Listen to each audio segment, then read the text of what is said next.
அடுத்து தனுசு ராசி. மூலம், பூராடம், உத்திராடம், உண்ணாபாத்துல பிறந்த தனுசு ராசி நண்பர்களே. தனுசு ராசியில பிறந்தவர்களுக்கு இந்த வருடம் உங்கள் ராசிக்கு 4ஆம் இடத்தில் அர்த்தாஷ்டம சனியாக சனி பகவான் இருக்கிறார். அர்த்தாஷ்டம சனி அப்படிங்கிறப்ப என்ன பண்ணும்னா, மனைவியின் ஆரோக்கியத்தில் சிறு குறைபாடுகள், அப்புறம் உங்களுடைய தாயாரின் ஆரோக்கியத்தில் குறைபாடுகள், தாய்க்கு உடல் வலிகள் ரொம்ப அதிகமா இருக்கும். நண்பர்கள் உறவினர், நீங்க யாரை நண்பர்கள் உறவினர்களா நம்புகிறீர்களோ அவர்கள் உங்களுக்கு எதிரடையாக செயல்படுவார்கள். ஆகவே இந்த வருடம் நண்பர்கள் உறவினர்களை நம்பாமல் நீங்களாகவே காரியங்களை செய்வது நல்லது. மற்றவர்களை எதிர்பார்த்து செய்யக்கூடிய காரியங்கள் தோல்விகளை ஏற்படுத்திக் கொடும். அர்த்தாஷ்டம சனி அப்படிங்கிறப்போ அஷ்டம சனியில பாதி கஷ்டம் கொடுக்கக்கூடிய அர்த்தாஷ்டம சனியும் போறாங்க. அதனால அர்த்தாஷ்டம சனி ரொம்ப ரொம்ப எச்சரிக்கையாக இருக்க வேண்டிய காலமாகவும் இருக்கு. இந்த வருடம் உங்கள் ராசி குருடைய பார்வை இருக்கு. அதனால இந்த வருடம் திருமணமாகாத ஆண்களுக்கும் பெண்களுக்கும் இந்த வருடத்துல 2 முறை குருபலம் வருது. ஒன்னு ஏப்ரல் மே, அடுத்தது ஜனவரி, அதாவது அடுத்தது நவம்பர் டிசம்பர் ஜனவரி. இந்த ஏப்ரல் மே அப்புறம் நவம்பர் டிசம்பர் ஜனவரி இந்த 5 மாதங்கள் திருமணமாகாத ஆண்களுக்கும் பெண்களுக்கும் திருமணம் கைகூடும் அப்படின்னு உறுதியா நம்பலாம். இந்த 5 மாதத்துல திருமணம் கைகூடும். அடுத்து அதற்கு முன்பாக திருமணம் முடிந்தால் உடனடியாக திருமணத்தை நடத்திவிட வேண்டும். ரொம்ப நாள் காலதாமதம் பண்ணா அடுத்து ஜூன் 1ஆம் தேதியிலிருந்து அக்டோபர் வரல அஷ்டம குரு வருது. அந்த அஷ்டம குருல திருமணம் தடைப்படுவதற்கான வாய்ப்புகள் அஷ்டம குருனாலும் வருது. அடுத்து 4ஆம் இடத்துல அர்த்தாஷ்டம் சனி இருப்பதனாலும் வருது. ஆகவே திருமணம் முடிவானால் உடனடியாக திருமணத்தை நடத்தி விடுவது நல்லது. சொந்த தொழில் செய்பவர்களுக்கு இந்த வருடம் தொழில்துறையில நல்ல முன்னேற்றம் இருக்கிறது. தொழில்துறை முன்னேற்றம் இருந்தாலும் கொடுக்கல் வாங்கல ரொம்ப ரொம்ப அக்கறை தேவை. ஜூன் மாதம் 1ஆம் தேதிக்கு பிறகு கொடுத்த பணம் திரும்ப வராது. பணமோ பொருளோ எதை திருப்பி கொடுத்தாலும் ஜூன் 1ஆம் தேதிக்கு பிறகு அக்டோபர் 31 வரை திரும்பி வருவதில் கால தாமதமாகும். ஆகவே கடன் கொடுக்காமல் வியாபாரம் செய்ய கற்றுக்கொள்ளுங்கள். அதுதான் சொந்த தொழில் செய்வர்களுக்கு நல்லதாகவும் இந்த வருடம் இருக்கிறது.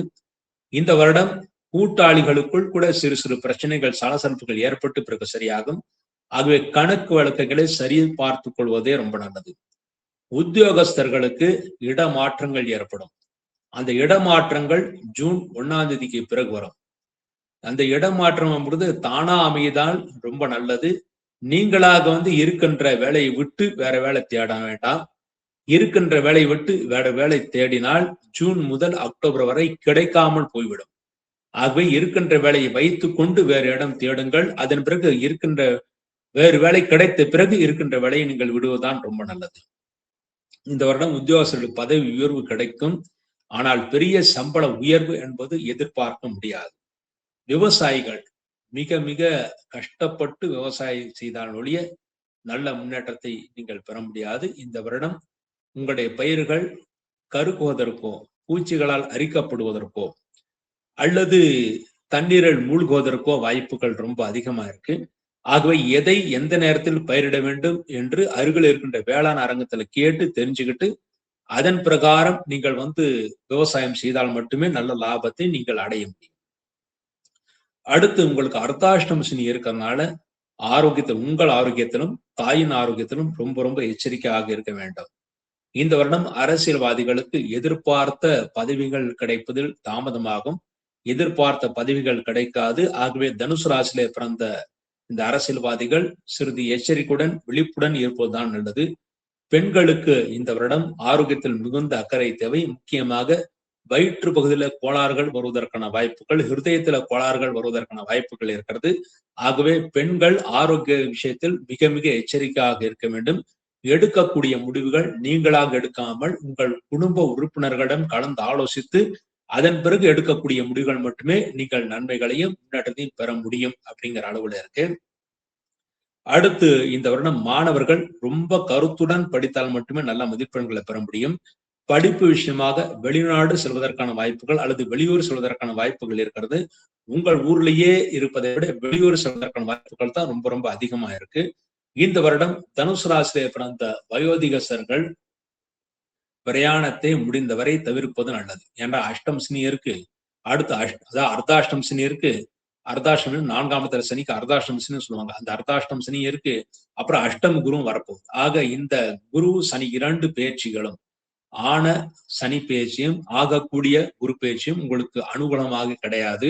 ஆகவே தூரதேச பிரயாணங்களையும் அதிகமாக தண்ணீர் இருக்கின்ற இடங்களுக்கு பிரயாணம் செய்வதையும் முடிந்தவரை தவிர்ப்பது நல்லது. அதுவும் முக்கியமாக இந்த வருடம் ஜூன் முதல் அக்டோபர் வரை முடிந்தவரை எல்லா பிரயாணங்களையும் தவிர்த்து விட்டு நீங்கள் இருக்கின்ற ஊர்லேயே இருப்பதுதான் ரொம்ப நல்லது. பிரயாணங்களை தவிர்த்தால் மட்டுமே நீங்கள் ஆரோக்கியமாக இருக்க முடியும், செயல்பட முடியும். அடுத்து தனுசு ராசியில பிறந்தவர்களுக்கு இந்த வருடம் ஆதாயம் 11 பங்கு, விரயம் 11 பங்கு. 14 பங்கு ஆதாயம், 11 பங்கு விரயம். அதாவது 3 பங்கு உங்களுக்கு ஓரளவு மிச்சமாகும்னு இருக்கு. ஆனா மிச்சமான பணத்தை தொழில்துறையில மேல இன்வெஸ்ட்மெண்ட் பண்ணாம, மற்றவர்களுக்கு கடன் கொடுக்காம உங்க வங்கி டெபாசிட்டையே வச்சுக்கிறது தான் நல்லதே தவிர, மற்றவர்களுக்கு இந்த நேரத்துல கடன் கொடுத்தால் திரும்பி வராது. அதே போலவே தொழில அதிகமாக முதலீடு பண்ணால் அதை பணம் எடுப்பதிலும் நிறைய சிக்கல்களை ஏற்படுத்தி கொடுக்கும். ஆகவே பண விஷயத்தில் ரொம்ப ரொம்ப எச்சரிக்கையா இருக்கணும். இந்த வருடத்துல சனி பகவான் உங்கள் ராசிக்கு 6ஆம் இடத்தை பார்வையிடுகிறார். 6ஆம் இடத்தை பார்வையிடுறதுனால சிறிது ஆரோக்கிய குறைவுகள் ஏற்படும். தொழில்துறை போட்டிகள் மிக அதிகமா இருக்கும். போட்டிகள் இருந்தாலும் கஷ்டப்பட்டு நீங்கள் வெற்றியும் பெற முடியும். ஏன்னா தொழில் ஸ்தானத்துல சனி பார்வை இருக்குது. ஆகவே தொழில உங்களுடைய முன்னேற்றங்கள், செயல்பாடுகள் அட்வான்ஸா வெளியில சொல்லக்கூடாது. அட்வான்ஸ் வெளியில சொன்னா அதில் தடைகள் ஏற்பட வாய்ப்பு இருக்கிறது. உங்கள் ராசிக்கும் சனியுடைய பார்வை இருப்பதனால் உங்களுக்கு உடல் வலிகள் ஏற்பட வாய்ப்பு. உங்களுக்கும் உங்கள் தாயாருக்கும் மனைவிக்கும் அனைவருக்கும் உடல் வலிகள் ஏற்பட வாய்ப்பு இருக்குது. கிழங்கு வகைகள் உணவுகளை முடிந்தவரை நீங்கள் சமைத்துக் கொள்ளாமல் இருப்பது நல்லது. கிழங்கு வகைகள் உணவுப் பொருட்களை சாப்பிடுவதை முற்றிலுமாக தவிர்த்து விட வேண்டும். இல்லாவிட்டால் உடல் வலிகள் அதிகமாக ஏற்படுத்தும் அப்படின்னு இருக்கு. இந்த வருடம் பரிகாரமாக அர்த்தாஷ்டம சனி நடப்பதனாலும் அஷ்டம குரு வர இருப்பதனாலும் இந்த வருடம் வெளியூர்களுக்கு யாத்திரை செய்வதை தவிர்த்து விட்டு உள்ளூர்ல இருக்கிற கோயில்களுக்கே போறதா நல்லது. அதுவும் முக்கியமாக சனிக்கிழமை சனி பகவானுக்கு நல்லெண்ணெய் தீபம், வியாழக்கிழமை குரு பகவானுக்கு நெய் தீபம் வைத்து விட்டு வாருங்கள்.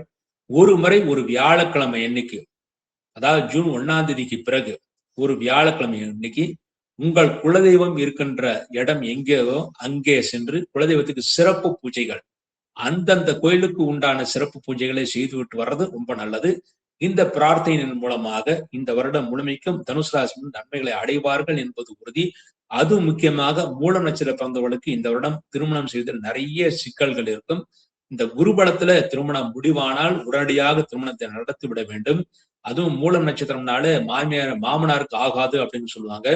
அந்த சாஸ்திரம் என்ன சொல்றதுன்னா, மூலம் 1வது பாதம் மட்டுமே மாமனாருக்கு ஆகாது. மற்ற 2, 3, 4 பாதங்கள் எந்த விதமான பிரச்சனையும் இருக்காது.